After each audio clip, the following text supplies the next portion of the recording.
각종 표적과 말씀을 다 보고 들은 후에 사람들이 예수님께 어떻게 반응했는지가 소개되고 있습니다. 하나님이 세상을 이처럼 사랑하사 독생자를 주셨는데 이 세상은 과연 예수님을 믿었을까요? 예수님을 영접해서 하나님 나라의 백성이 되겠다고 선택했을까요? 오늘 본문에는 세 부류의 사람들이 등장합니다. 가장 먼저는 예수님을 완강하게 거절하는 사람들. 두 번째는 예수님을 믿기는 믿는데 온전하게 믿지는 않는 사람들. 그리고 그들과는 달리 보내신 분의 뜻을 따라 신실하게 행하시고 그분의 말씀만을 신실하게 전하신 예수님의 모습이 대조되고 있습니다. 오늘 먼저 예수님을 믿지 않는 자들에 대해서 좀 살펴보겠습니다. 37절은 이렇게 시작됩니다. 이렇게 많은 표적을 그들 앞에서 행하셨으나 그를 믿지 아니하니. 예수님은 이 요한복음 2장에서 가나의 혼인잔치집에서 첫 번째 표적을 행하신 후 오늘 12장에 이르기까지 나사로의 표적에 이르기까지 많은 표적을 통해서 자신과 자신이 가져온 하나님 나라를 드러내 보이셨습니다. 하지만 결과적으로 이 세상의 주도적인 반응은 한마디로 불신앙이었습니다. 요한이 이 복음서를 기록하면서 서두에서부터 말한 그대로였습니다. 요한복음 1장 첫머리에 11절에 이렇게 말했습니다. 자기 땅에 오매 자기 백성이 영접하지 아니하였으나. 사람들은 자기들의 세상, 자기들의 생각, 자기들의 욕망, 자기들의 믿음을 포기하지 않았습니다. 사도 요한은 이 상황을 옛날 이사야 선지자의 탄식을 인용해서 설명합니다. 자, 38절이 이렇게 이어집니다. 이는 선지자 이사야의 말씀을 이루려 하심이라. 많은 표적을 행했지만 그들이 믿지 아니한 이 현상을 놓고 38절이 이렇게 설명하는 겁니다. 이런 일은 선지자 이사야가 예언한 그 말씀을 이루려 하심이라. 이르되 주여 우리에게서 들은 바를 누가 믿었으며 주의 팔이 누구에게 나타났나이까 하였더라. 이사야 시대에 이사야를 통해서 탄식했던 그 말씀, 이 말씀을 이루려 한다라는 표현은 이 말씀을 이루려고 하나님이 그들로 하여금 믿지 못하게 하셨다, 그런 뜻은 물론 아닙니다. 그럴 리도 없습니다. 도리어 이 유대인들의 반응이 바로 이 이사야의 예언을 성취시켰다고 보는 것입니다. 이사야 53장을 읽어보면 고난받는 여호와의 종의 모습을 가장 적나라하게 예언하고 있습니다. 이스라엘은 여호와의 종을 믿지 않은 정도가 아니라 멸시했고 찔렀고 채찍으로 내리쳤습니다. 그도 그럴 것이 여호와의 종이신 예수님에게서 보여지는 모습은 분명히 여호와의 권능의 팔이 역사하는 종이었지만 그러나 동시에 외적으로는, 눈에 보이는 모습으로는 주 앞에서 자라나기를 연한 순 같고 마른 땅에서 나온 뿌리 같아서 고운 모양도 없고 풍채도 없은즉 우리가 보기에 흠모할 만한 아름다운 것이 없었습니다. 그러니 무시해도 좋을 것 같았고 도저히 그에게 자신들의 기대를 다 맡기고 의지할 수 없었습니다. 자, 그렇다면 이러한 이스라엘의 불신앙의 반응은 결국 예수님의 사역의 실패를 말하고 있는 것일까요? 그렇지 않습니다. 유대인들이 예수님을 거절한 이 일을 이사야 시대에 이미 하나님이 먼저 경험하셨습니다. 그게 39절부터 오늘 이어지는 말씀입니다. 39절 40절을 보십시오. 그들이 능히 믿지 못하는 것은 이 때문이니 곧 이사야가 다시 일렀으되 그들의 눈을 멀게 하시고 그들의 마음을 완고하게 하셨으니 이는 그들로 하여금 눈으로 보고 마음으로 깨닫고 돌이켜 내게 고침을 받지 못하게 하려 함이라 하였음이더라. 이 말씀은 이 이스라엘의 완고한 불신앙의 그 모습을 역으로 꼬아서 하시는 말씀입니다. 하나님이 이사야를 불러서 그를 통해서 하나님의 뜻을 전하시겠지만 이스라엘 백성이 듣지 않을 것이라고 말씀하셨습니다.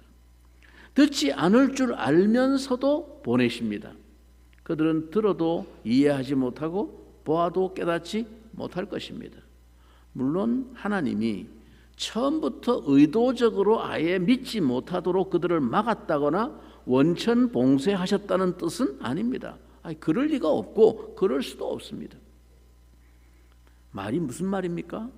끝내 고집을 꺾지 않는 애굽 왕 바로를 내버려 두시는 방법을 통해 완악하게 하셨듯이, 심판에 내버려 두셨듯이, 이 이사야 시대의 이스라엘 사람들도 지금 예수님 시대의 이 유대인들도 이제 그들이 원하는 대로 내버려 두셨다라는 의미입니다. 그것이 결국 이사야 53장이 말해주듯이 메시아의 죽음으로 이어지겠지만 결국에는 메시아의 영광과 편만한 복음 전파로 역전되고 말 것입니다. 이 불신앙은 이스라엘만의 문제가 아니고 예수님 당시 유대인들의 문제만도 아닙니다. 영광이 비치고 말씀이 선포되고 있지만 사람들은 지금도 변함없이 외면하고 있습니다. 보지도 듣지도 않습니다. 그러다 어느 순간에는 결국 볼 수 없게 되고 들을 수 없게 되고 깨달을 수 없게 되고 고침을 받을 필요가 있다는 사실조차 인정하지 않게 됩니다. 중병에 걸렸다고 하는데도 믿지 않고 인정하지 않는 환자에게 명의가 소용없듯이 그 숱한 표적들을 보고도 믿지 않기로 마음을 닫은 이들에게 예수님은 경멸과 조롱과 박해의 대상이 됩니다. 그들은 항상 기회가 있을 줄로 생각합니다.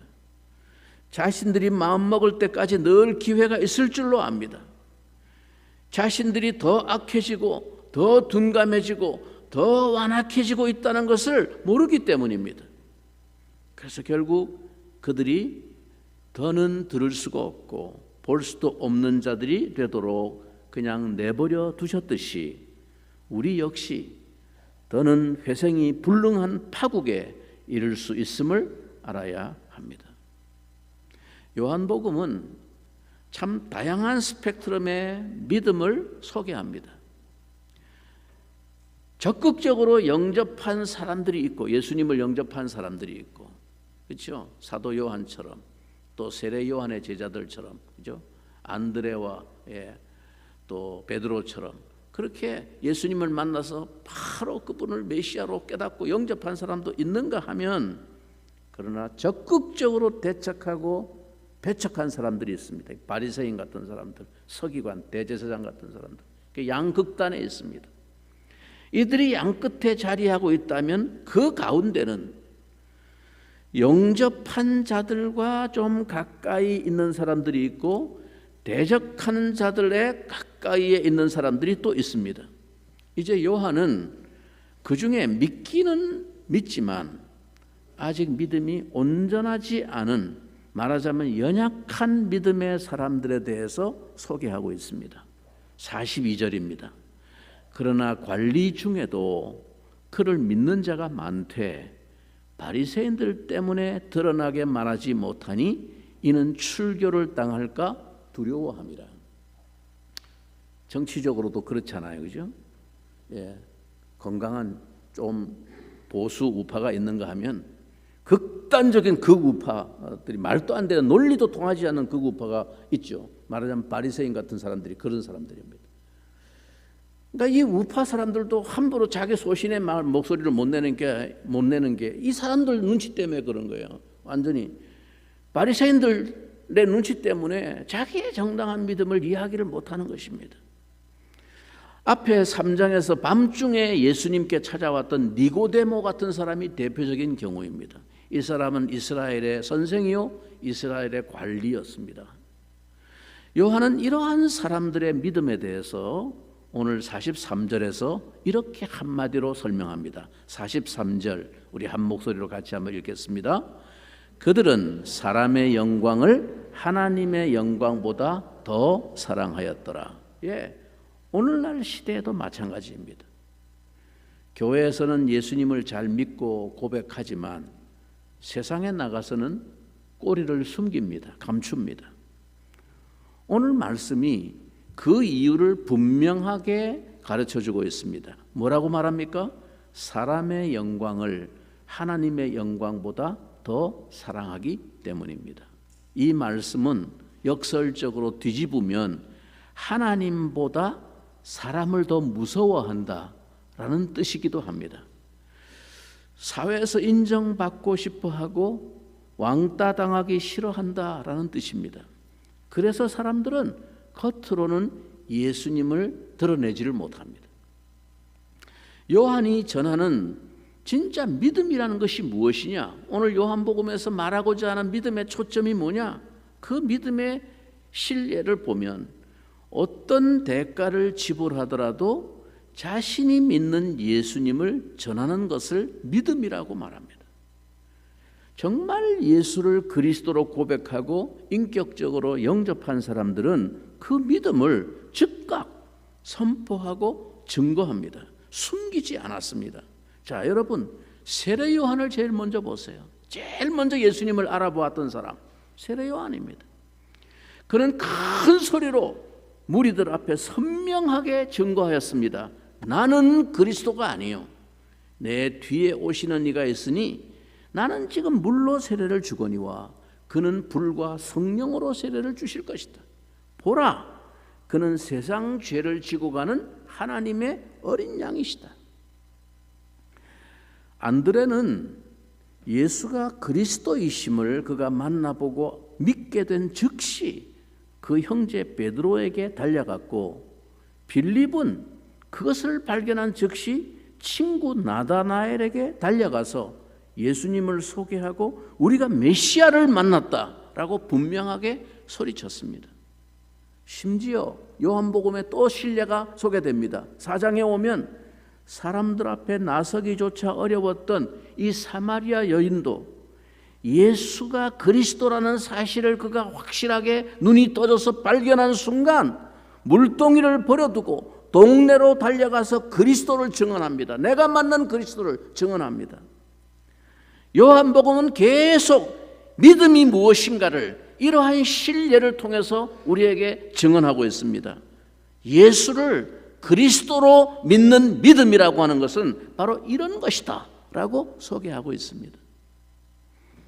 오늘 요한이 사람의 영광을 하나님의 영광보다 더 사랑하였다고 지적한 이 관리들의 믿음, 아리마대 요셉 같은 사람, 관리였습니다. 니고데모와 같은 관리였습니다. 한 번도 나타난 적이 없는 사람이었습니다. 근데 마지막 예수님이 십자가에 달려 운명하셨을 때, 그때 비로소 자기 양심의 소리를 듣고 자기의 신분 정체성을 드러냅니다. 과감하게 나서가지고 빌라도에게 예수의 시신을 달라고 요청해서 자기 무덤에 장사를 지내므로, 그래서 사람들이 저 사람도 예수파였구나라는 것을 비로소 알게 된 겁니다. 이런 사람들,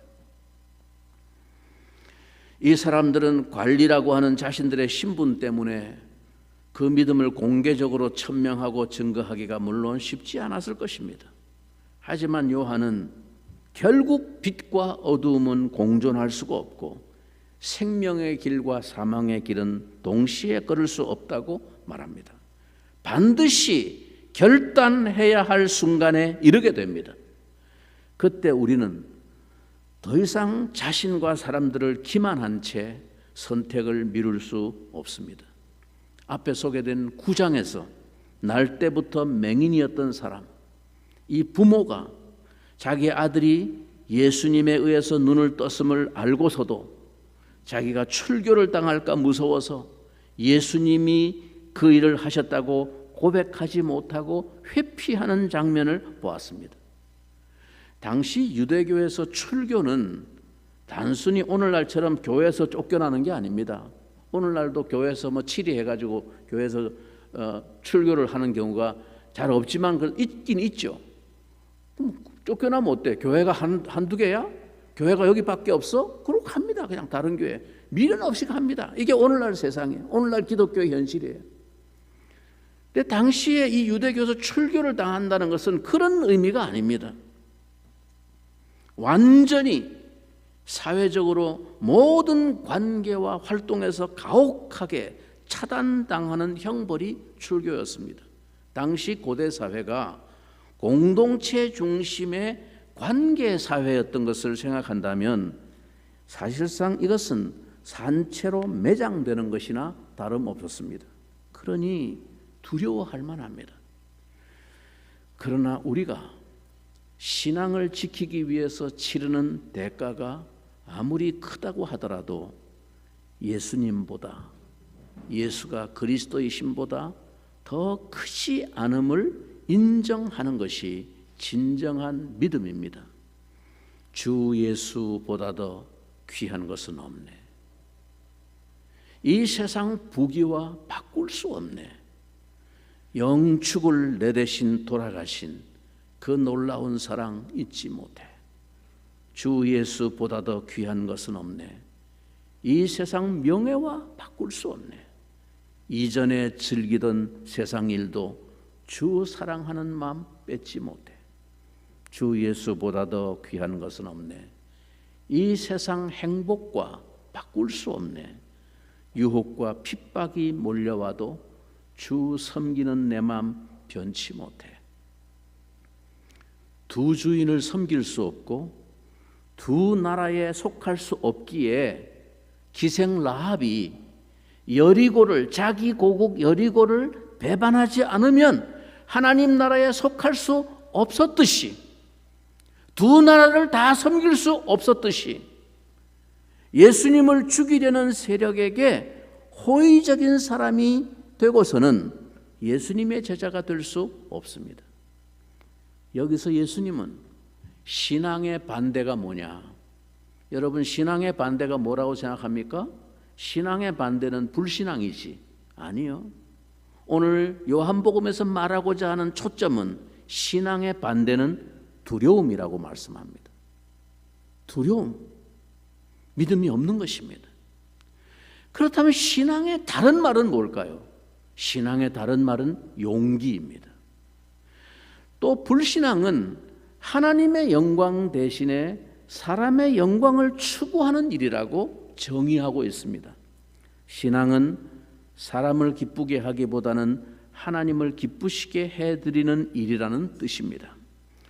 여러분, 그렇다면 이 성경과 사도 요한과 예수님이 말씀하시는 이 일관된 기준에 비추어 볼 때 오늘 여러분의 믿음은 어느 자리에 서 있습니까?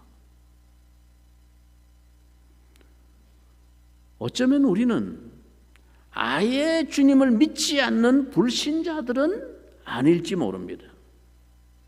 또한 주님을 적극적으로 죽음과 수치에 내어줄 정도로 악한 대적자들은 아닐지 모릅니다. 하지만 그렇다고 사람의 영광을 개의치 않고 드러내놓고 예수님을 믿는 그 믿음과 그를 따르는 우리의 삶의 고백을 말하지 못하고, 그래서 예수님의 제자로서 차별된 가치관을 갖고 살지 못해서 그 결과 하나님의 영광보다는 세상 영광을 더 사랑하는 사람으로 살고 있는 것은 아닌지 모르겠습니다. 예수님은 왜 자신을 믿지 않는 것이 심각한 일인지, 자신을 믿는 것이 어떤 의미가 있는지를 말씀하십니다.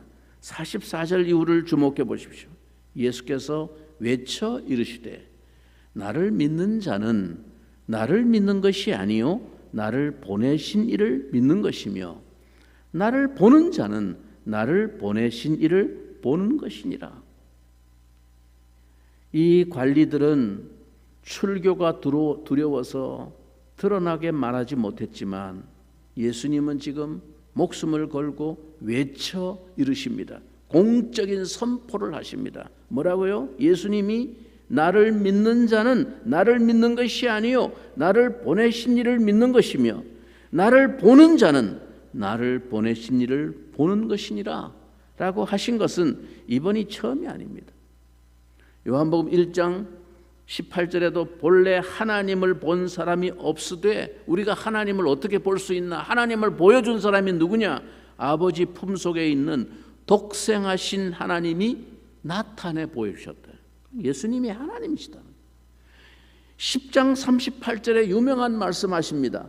내가 행하거든 나를 믿지 아니할지라도 그 일은 믿으라. 그러면 너희가 아버지께서 내 안에 계시고 내가 아버지 안에 있음을 깨달아 알리라 하시니, 한마디로 예수님은 하나님을 보여주는, 하나님을 설명하는 해설판으로 오신 분입니다. 예수님을 보면 하나님을 알게 되는 것입니다. 우리가 하나님의 형상이라는 것이 무슨 의미인지 예수님이 보여주신 것입니다. 우리의 구원의 목표는 바로 예수님이 구현하신 하나님의 형상, 즉 아들의 형상을 우리를 통해서 드러내는 것입니다. 그리고 이제 그 일이 예수님의 몸인 교회에 맡겨진 역할입니다. 교회는 한마디로 또 다른 예수이고 예수의 몸을 입은 성육신하신 공동체입니다.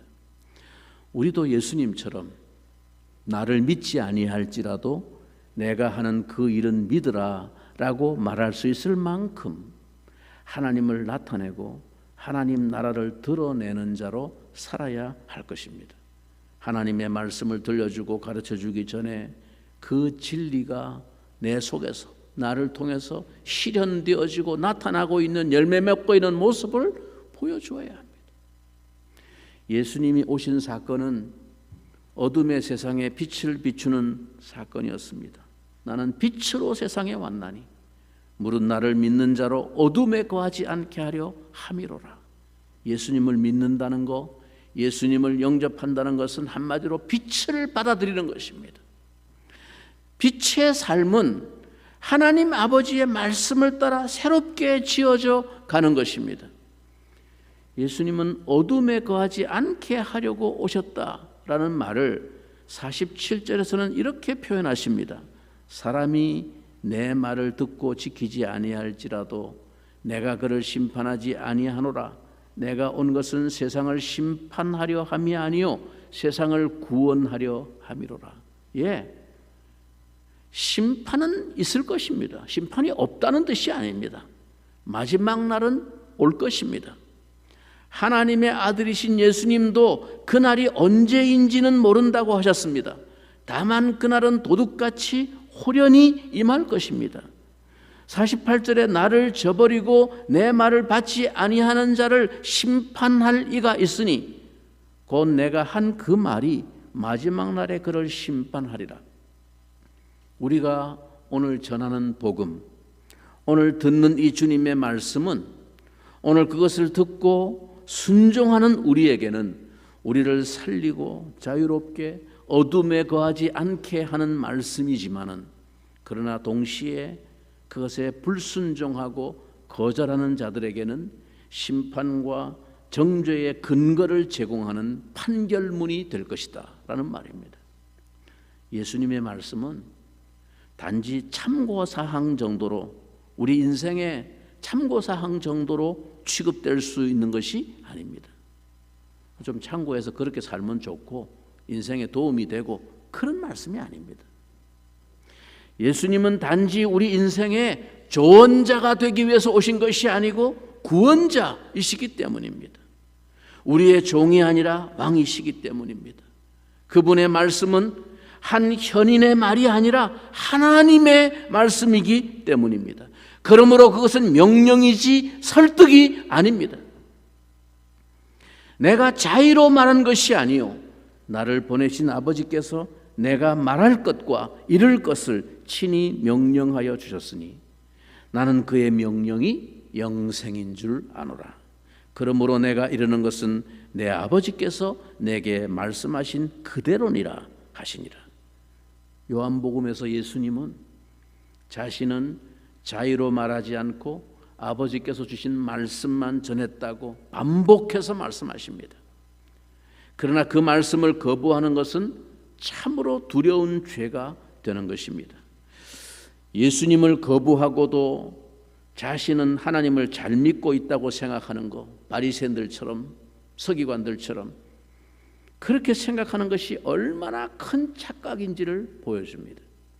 예수님은 시종일관 그들이 이해력 부족으로 실수했다 그렇게 말씀하시지 않고 자기 세계와 자기 영광과 자기 우상을 버리고 싶지 않아서 받아들이지 않은 것이라고 말씀하셨습니다. 예수님은 하나님의 명령이 생명인 줄 아셨습니다.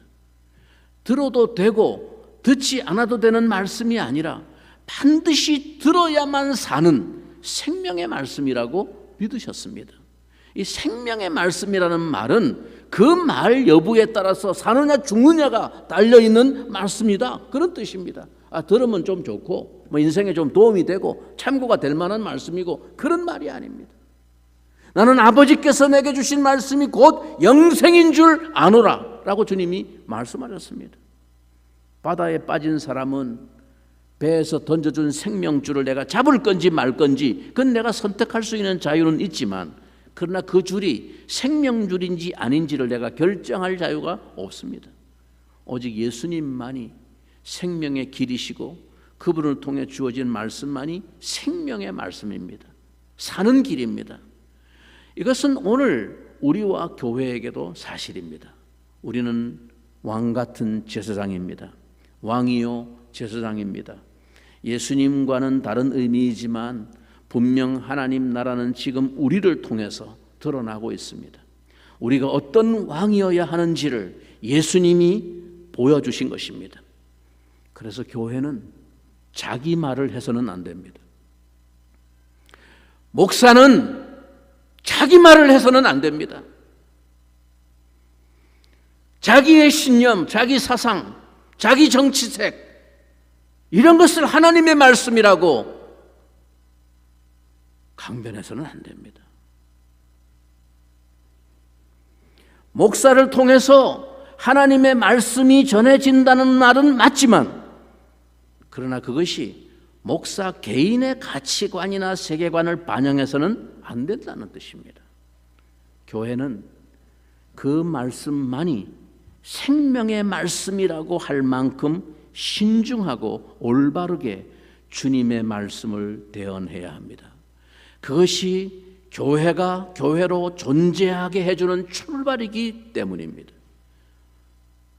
부족하지만 그것이 지금까지 제가 오직 하나님의 말씀만 붙들고 설교하려고 고집해온 이유이기도 합니다. 설교는 사람의 강연이나 교양 프로그램이 아닙니다. 말씀을 가까이 하지 않는 것은 그리스도인으로서 살 수 없는 이유입니다. 영생은 그저 생물학적인 생명이 길게 이어지는 것을 말하는 게 아닙니다. 영생은 성경이 말하는 영생은 관계 속에서만 나옵니다. 어떤 관계요? 하나님과의 관계, 그분의 말씀과의 관계, 성도와의 관계 속에서만 영생이 구현되고 나옵니다. 따라서 말씀이 없이는 영생도 없습니다. 말씀으로 날마다 새롭게 창조되는 사람에게 영생이 있습니다. 영생은 곧 하나님을 아는 것이고 하나님을 누리는 것이기 때문입니다. 우리는 예수님을 거부한 사람, 예수님을 믿지만 드러내놓고 지지하지 못하는 사람, 그리고 하나님의 말씀을 그대로 드러내놓고 전하신 예수님 등 이 세 부류의 사람들을 보았습니다. 이것이 12장까지의 결론입니다. 사도 요한은 이 복음을 통해서 오늘 우리에게 묻고 있습니다. 당신은 어떤 믿음의 사람인가? 내 믿음은 어떤 믿음인가? 요한복음은 사실 예수님이 부활 승천하신 이후에 초대교회 시대에 기록된 책입니다. 즉 예수님이 돌아가시고 난 다음에 하늘로 올라가시고 난 다음에 그 이후 시대에 기록된 책입니다. 그러니 즉 더 이상 예수님을 눈으로 볼 수 없는 사람들을 위해서 기록된 복음입니다. 말씀을 듣고 표적을 보고도 믿지 않는 자들이 있었습니다. 그것은 지금도 마찬가지입니다. 예수님이 지금 다시 오셔서 표적을 일으키셔도 분명히 큰 이유를 대면서 믿지 않으려는 이들이 있을 것입니다. 표적의 양이 부족해서 아니고 표적의 강도가 좀 빈약해서도 아닙니다. 믿지 않겠다고 마음 먹으면 무엇을 보여주고 무엇을 가르쳐도 믿지 않습니다. 하지만 자신을 성찰할 줄 아는 사람, 자신을 열고 자신을 부인하고 버릴 줄 아는 사람은 표적을 다시 눈으로 보지 못한다 할지라도 기록으로 남겨진 말씀을 듣기만 해도 믿을 수 있을 것입니다. 그래서 예수님이 도마에게 너는 나를 본고로 믿느냐? 보지 못하고 믿는 자들은 복되도다 하신 이 말씀의 뜻이 그것입니다. 믿음의 눈이 열리면 오늘 나에게 일어나는 수많은 일이 하나님의 표적으로 보일 것입니다. 예수님이 온 세상과 역사의 주인이시라는 증거로 보일 것입니다. 믿음의 눈이 열리고 믿음의 삶을 사시기를 주님의 이름으로 축원합니다. 우리 같이 한번 이 말씀의 도전을 다시 한번 마음에 새기면서 우리 함께 기도의 자리에 잠깐 나아가겠습니다. 주님,